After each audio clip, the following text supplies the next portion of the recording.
Hello family, I'll be sharing a deep secret from a brother who is from Zimbabwe and wants advice on what he can do next with regards to his situation. So please leave your advice in the comment section. It goes like this.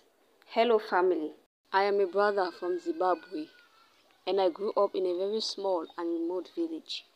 I lost my father at the age of 10 and only had my mom to take care of me and my 3 siblings. Life was very tough for us. My mother was a farmer and all of my father's properties in the village were seized by my uncles. Since we were very young, we couldn't fight them. When I reached 21, I had to move to the city with my friend for greener pastures. I thought life over there would be very green, but it was only worse. I couldn't find anything to do. We slept under the bridge for 2 months. Then one day, we came across a big shop in the city market, looking for salesmen. We applied and went for the interview, and we were told to start the next day. We started doing the job, but it was not an easy one. We did not only serve as salesmen, but also as transporters.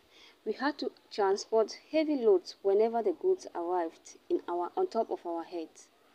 We did the job for 2 years and still did not realize anything from it, but we had to continue doing it. Until one day, one of our regular customers entered the shop. After making all of his purchases, he said to us that he liked the way we worked, but we deserved a better life and that he could help us to achieve it.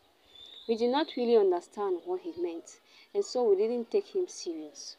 A week later, the customer came again to the shop and said if we were interested in what he said the last time, he would take us to a place where our lives would change forever. We were going to have unimaginable wealth, like a river that never runs dry. He left us this time with his phone number and said we should call him anytime we think we are ready. After a very long discussion with my friend, we came to an agreement to call him. We booked an appointment to his place. When we arrived at his house, the man said we had to travel to a village out of town in order to get there, so we should go and prepare ourselves the next day for the journey. The next day we took an early bus with him to the village, and the distance was really far.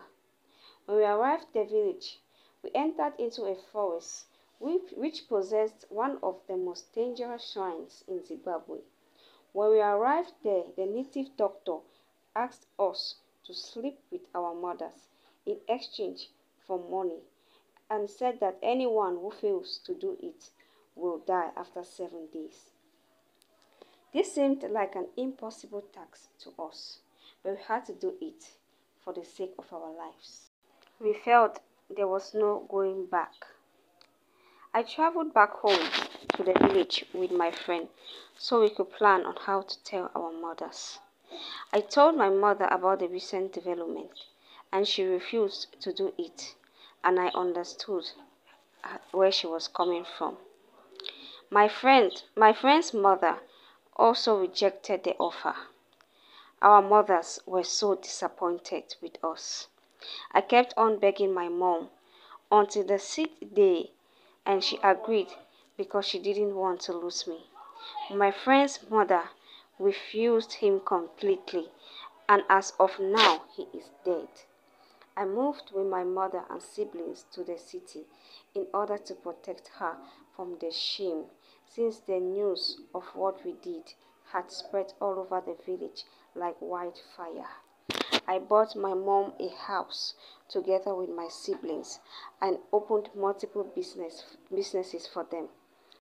After some time, the money stopped coming in. I went back to the native doctor to tell him about the situation. He said that I had to sleep with my mom every month in order to renew the rituals. I was so devastated. I can't do it anymore. Please advise me what I can do. Anything you leave for me in the comment section will go a long way to help me. Thank you.